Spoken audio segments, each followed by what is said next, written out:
Hi there, you're watching the Gardens and Graveyards channel. My name is Charisma, and today we are going to take a tour of the lower garden in our garden here on the Oregon coast in the Zone 9A in the middle of July. Actually, it's getting towards the end, isn't it? It's the 25th.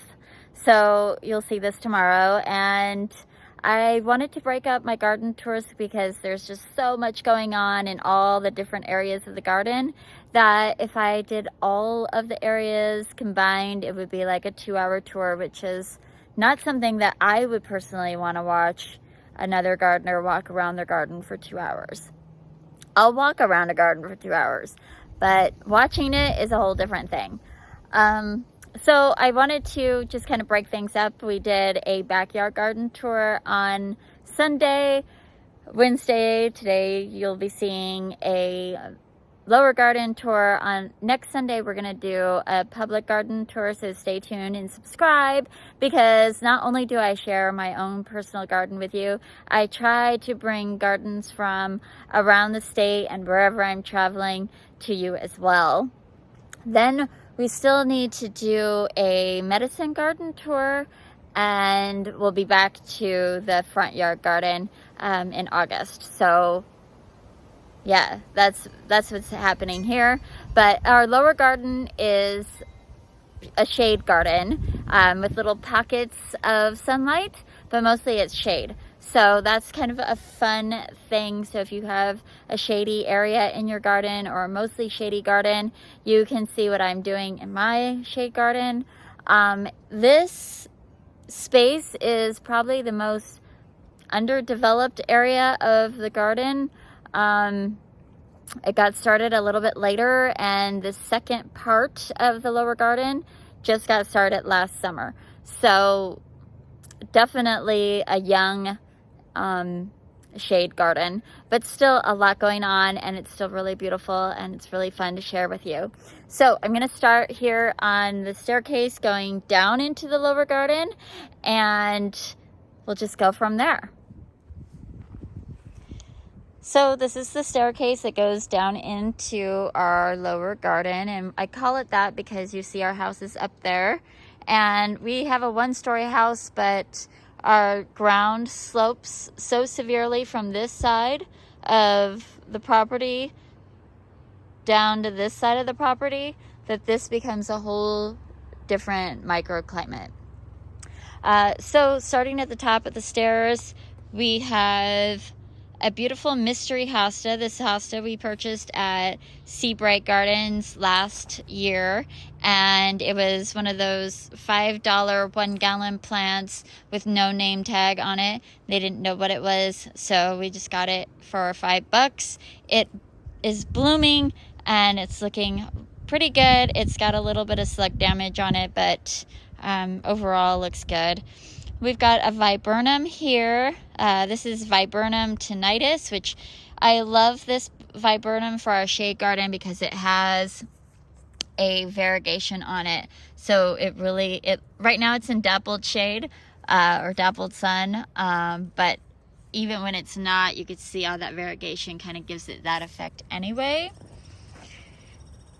Cruising over onto this side, we have a rhododendron here, and then we have the ghost viburnum on this side. So the staircase is flanked by viburnums.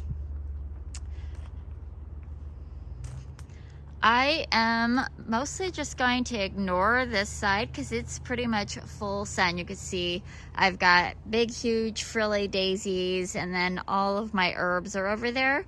So that's pretty darn sunny. I do have a little bit of, I have a holly fern there that gets enough shade to thrive right there. And then we begin with our heuchera over on this side, hugging the walkway, which gets more shady. We'll come back up through that way and I'll show you what's going on. But I think I'm just gonna go in I guess a counterclockwise circle, but it's not really a circle. I'm just gonna start on this side and snake around, and then we'll come back this way. Just so you don't think I'm ignoring half the garden, I'll come back. Over here, of course, I've got ferns, we've got English ivy, we've got our rhododendron, and it's all done blooming. Of course, the season is over. In this little pocket, I have a variegated dogwood, which is really suffering in this spot. I think it just doesn't get enough sun. Even though dogwoods do take shade, I think I need to move it. It's just not an ideal spot for that particular one. I love it because it is variegated, but it just doesn't do great there.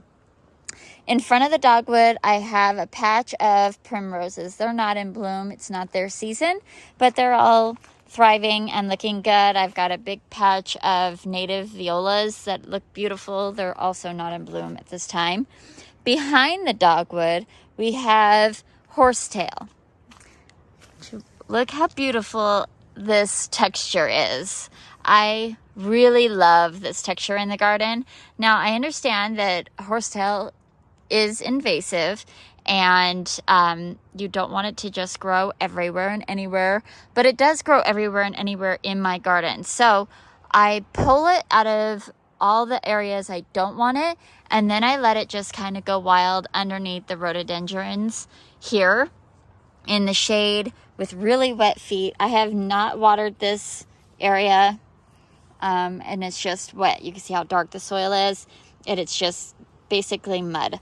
So this plant thrives in this environment, and it is really good medicine. I use it in tea, I use it in toothpaste, or a homemade tooth powder, I guess, and several different tea formulations. So I like having it on my property, but I just let it grow in here. Behind the horsetail, we have giant white lilies. Isn't that so beautiful? And it's so fun because they did not bloom our first year here, and I had no idea that I had them. You can see this big patch of them in here. There's another bloom over there. They have been blooming for a couple of weeks, so their blooms are starting to fade. But a really fun pop of white and way back deep in the shade in this garden. Moving forward, this is a giant rhododendron, also done blooming, but just so you understand what the backdrop is. In front of that, I have a pink flowering dogwood. It is not flowered. The bracts have not turned pink for me yet. This is the second year that it was in the ground. It's a 4 or 5 year old plant, tree. It was planted in memory of a very good friend who passed away from breast cancer, and it has put on a ton of growth this year, so it's really exciting to see that growing. Over here, I have a big patch of chocolate ajuga and viola. So it kind of looks messy right now because the ajuga blooms and it's got this beautiful dark purple bloom, but it's spent bloom, so it's time to cut them back. But I kind of like to let them seed themselves to make sure I can continue growing. I'm really excited in this spot is I have this beautiful snowberry. Now, I planted this 4 years ago, and this is the first year she has blooms, which means she should get berries, a white berry in the winter time. I can't wait to see that, and I'm hoping that they don't drop any blossoms and I get to have white berries. I'm really excited.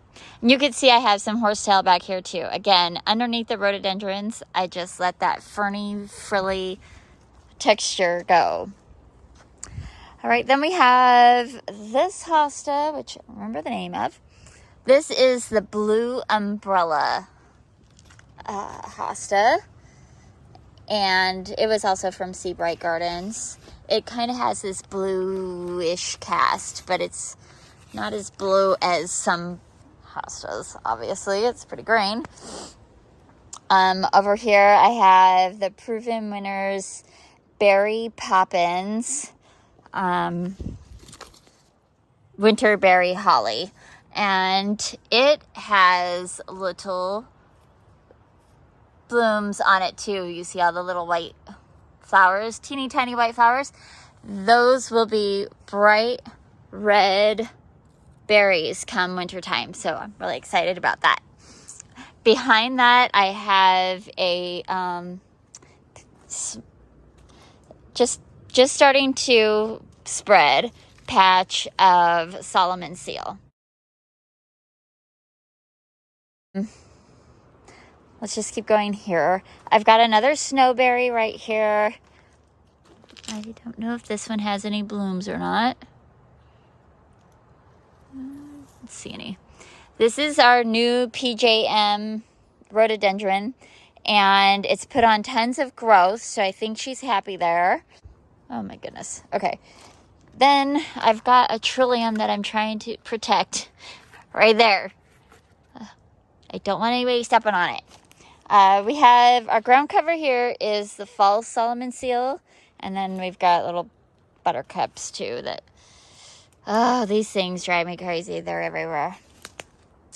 I'm gonna pop up over here and get past the blackberries that need to be cut out and get up into this section and see how things are doing. So we've got some pussy willow. This is a black pussy willow. We've got 3 of them, a little tiny one there and one right there, and they're looking pretty good. I've got a rhododendron up here that we planted last spring that definitely looks like it would like some attention. So I don't have any irrigation up in this area, and we are slowly reclaiming it. It is on the border of our property, and it's kind of like the it's just sort of like this free area, and where there's a power pole right there, there was a whole bunch of saplings of different like birch trees and stuff that the city came and cut down 2 years ago. And once they did that, I decided I don't want any random things growing up here. I want to know what's up here, and I'm not going to let big trees grow there again, because when they took those out, it created a lot of sun in my shade garden, and it opened up the views from my house windows to my neighbor's house. So I'm trying to do a little bit of control damage there. Anyhow, I've got a couple of red twig and yellow twig dogwoods growing in here. These were literally just sticks that I stuck in the ground, and they've got new growth on them. So that's really exciting. There's several of them. And I've got a Rosa rugosa, which is just a wild rose. Got a couple of those up in here, and some more dogwoods down that way. So one of my goals is, over the next couple of months, we will be doing a little bit more reclamation over here in the Creekside area. I call it Creekside area because even though I was able to walk up there, right past this area, I don't know if I could get a picture of it from here, down in there is a creek. We'll look at that in just a minute. All right, so then I've got a beautiful crab apple. It's colored up really beautifully. It gets way too much shade, and it never gets crab apples. So I kind of want to do something about that, and I kind of don't want to open up my canopy too much. So it's kind of a dance. All right, so you can see I have Himalayan blackberry all over in here that needs to be cut back, but I also have yellow twig dogwoods in here, and I've got, I think, 4 of them in this section right here. In this little middle island, I have the dogwood tree. I don't remember the name of it. Cornus Cusa Samaritan. Okay, anyway, variegated, beautiful, puts on lots of good growth every year. We've had it a couple of years now. I love the horizontal growth. Of course, it's sprouted up a little, and I'll do another layer of horizontal. Beautiful white bark, shows off really nicely in the wintertime. Behind that, I put a trio of this monk's hood. It's going to be blue delphinium-like flowers right here, and it grows in shade. So that'll be nice to have some bright blue flowers back here in the shade. In my containers up there, I have impatiens. So that's what the bright pink and bright purple flowers are. And look at the cute little mushroom. Okay, I didn't plant that. Now I've got these little hostas, and they're in this one's in bloom. Isn't that silly? I love it. I don't remember the hosta. This is the feather boa hosta. So they stay really tiny like that. Isn't that so cute? And then we've got a vine wire that's just going haywire, but it's really fun. Another patch of the Solomon seal. We planted a Jacob's ladder there this spring. It's looking really good. It even flowered for me, so she's happy where she is. And then we've got these plants here, which I never remember the name of. I'll put the name up on the screen. We've got a purple variety and a green variety. I just love how they complement each other. Isn't that fantastic? Recently found out these things get absolutely enormous, so I might have to rethink having it right here on my pathway. I don't know. Going down here, this is, let's see, okay, this is the Elegans hosta, and then we have just a few of the crane's-bill geranium blooming in here. They get just enough sun in the evening, like right now. You could see that's kind of sunny to bloom.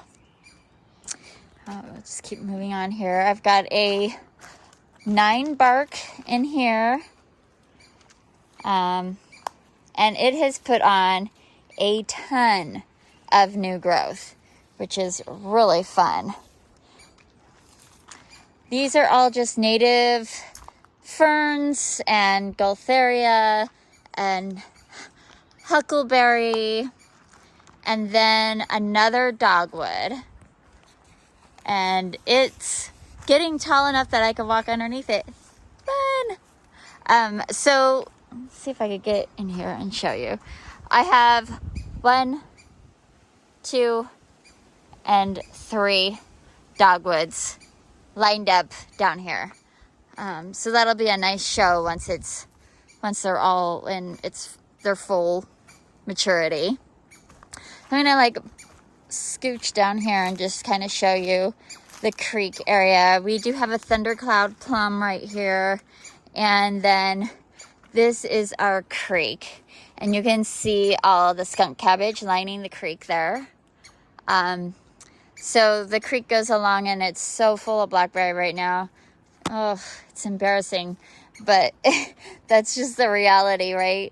And then I have a willow that I planted here this spring, and we have some yellow twig dogwoods down there. I planted this woodruff to try to hold the bank. It's very steep going down into the creek. So my hope is to clear a bunch of the blackberry out and just sort of corral some of the natives and continue adding more plants and reclaiming all this. This is like a slow composting. We've just been putting all of our debris in big piles back here, but it's time to you know, get those turned and get things moving so that we can have like a little pathway through here, and just another, you know, adjacent section of our garden. All right, so up here, I'll start back over at the dogwood and look. This direction is what I call our mermaid garden. So I call it that because the shape of our path, it's like this is her tail, this is her hips right here, it narrows into a waist and then goes into the rest of the garden. This is a very new section of our garden. So over here I've got a, this is the Queen of Seas hosta and an ocean spray. I've got a line of fuchsias in the back, and then a little miniature yellow rhododendron, and then a spruce here, which I want to move this spruce over here and change the end of this walkway to kind of embrace the gazebo that we just built. If you want to see more about the build on the gazebo, check out our playlist. Go check out the whole channel. We've been building the gazebo and laying the pavers and all of that over the last month or so. So make sure you go down there and check those out and watch them if you're interested. We put some David Austin roses in containers and put them out here. And the Emily Bronte is blooming and looking beautiful. She's put on tons of new growth. She's got new buds since I moved her down here. So I think she's pretty happy. This one was looking kind of sad when I put it here, and it's still looking pretty sad. So I do need to treat it for black spot, need to deadhead it, all those types of things. All right, so then over here we have a bank of Gaultheria. That's the taller plant that you see there. But I also have 4 Limelight Prime hydrangeas that were discount hydrangeas last year. They've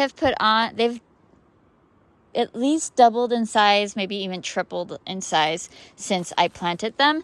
And I'm so thrilled to see just this little hint of bloom all in here. Even if they don't do their full bloom this year, that just lets me know they are happy where they are and they will thrive.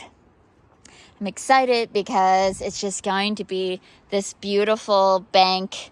These limelight hydrangeas get 8 feet tall, so it'll just be like this big bank of beautiful white blooms once they mature. All right, we'll go past here just a little bit. We have our fairy garden off to the left here. Again, a big, huge compost pile that we need to, it's been a slow compost of mostly branching things.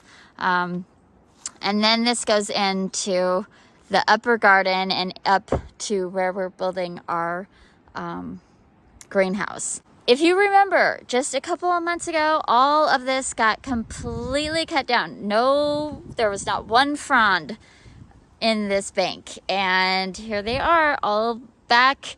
And, you know, they're 4 foot tall. They look absolutely beautiful. And we've done nothing except cut them down.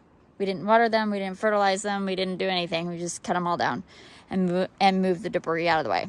All right, let's head back. Oh. Fairy garden. We do have videos about our fairy garden, how I set it up, why I set it up, all the fun things. This is a very old escallonia. It's got fantastic structure underneath. It's just super fun. We've got a bear's breeches right here that's doing pretty good. It's pretty young. We had foxglove. It's just about done. See how it'll start blooming down here and it blooms up there last and it starts losing its blooms. So we do have a little bit of color back here when those are in bloom, but I would really love to see a lot more color going on. So that's something that I'll be developing in the future. And right up here, we have the Himalayan honeysuckle, which have these gorgeous dangly blossoms that I absolutely adore. They're just like the sweetest blooms. Aren't those so cute? I feel like I'm, you know, going to a wedding when I'm standing underneath this tree or this shrub. I also have some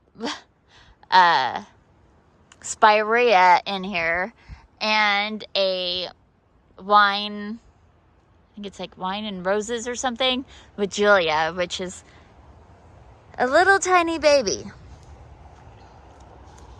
Okay, back down here.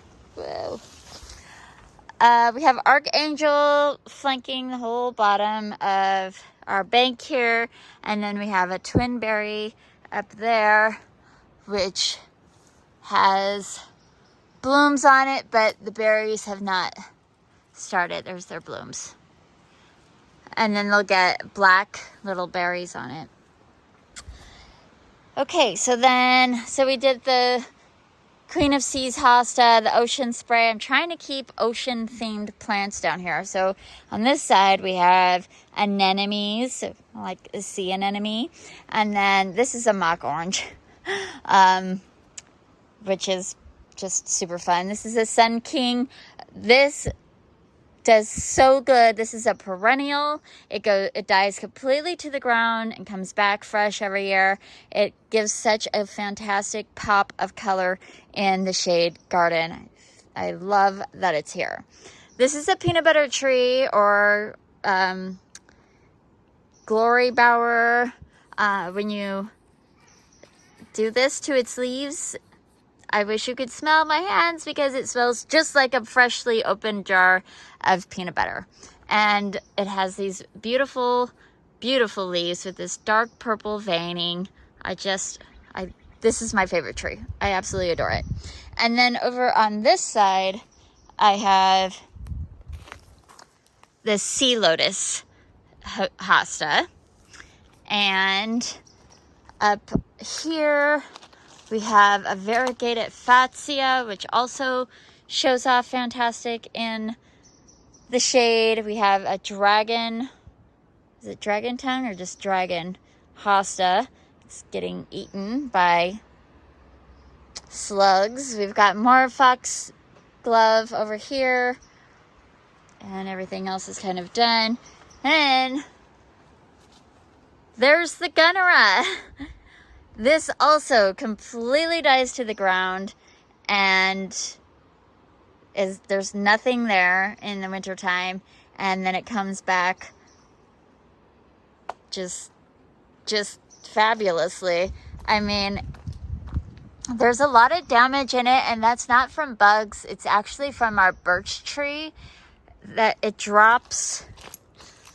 It's constantly dropping these little tiny twigs and bigger twigs, but these little tiny ones pierce the leaves. Look at that leaf. Like, here's my hand. I mean, I can't even get the scale.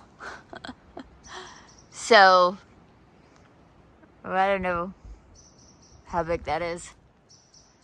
When I stretch out my arms, my fingertips barely touch from there to there. And I'm 5'4", which is supposed to be how wide my wingspan is. So yeah, that's a huge leaf. And then, you know, it reaches up to the second story balcony. So it's 1 story high and 5.5 feet wide. That's just the one leaf. And the rest of them are also very good size leaves. All right, keep going.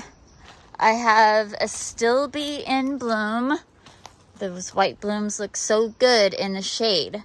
And then we have a Woo La La hosta. We have a Proven Winners mountain hydrangea. We've got multiple heucheras in here. We have another hosta This is a fairly new hosta with a red vein in it. I remember the name, and the tag is missing, so whatever. What else is going on? We have tons of woodruff growing, more heuchera. Here is a oak leaf panicle hydrangea. These oak leaves, look at that. Isn't that beautiful? They're so big. What we really grow this for, I mean, the leaf texture is fantastic, obviously, and it has a white panicle bloom when it does bloom, but the fall color on this is absolutely stunning. More heuchera. This is a hydrangea macrophylla, a blue hydrangea that is actually a cutting from the one upstairs. And then we have a dark burgundy astilbe that's just starting to open up, and another heuchera. And then this is the mother's bare breeches. She's huge and looking fabulous. And then coming over here, well, we'll just touch on the sweeping birch, which has put on a little bit of growth. It's looking really good. It was probably like this tall when we planted it. It's definitely, the girth of it is definitely larger, and I think I probably get to take this stake out. I think it's strong enough without that now. And then it just goes into the medicine garden, which we'll do in another tour. And the last thing I want to point out, because it's super fun, are these heucheras. These ones are not in bloom, but across the walkway it's the same variety. And look at these bright red blooms. Isn't that so fun? These ones are done. So fun. I think I want more of them. It's really fun to have a bright red color. I think it's easy to get purples and whites in your shade garden, but to have pinks and reds, that's a special treat. All right, so that was our shade garden. I hope you enjoyed it, and I hope that you were inspired. And, you know, sometimes areas that we're not accustomed to growing in can feel a little intimidating, but I hope you're trying to find ways to embrace every piece of your garden and all parts of your life and yourself. And I hope that you're celebrating your life today, and we will see you in the next video. Bye.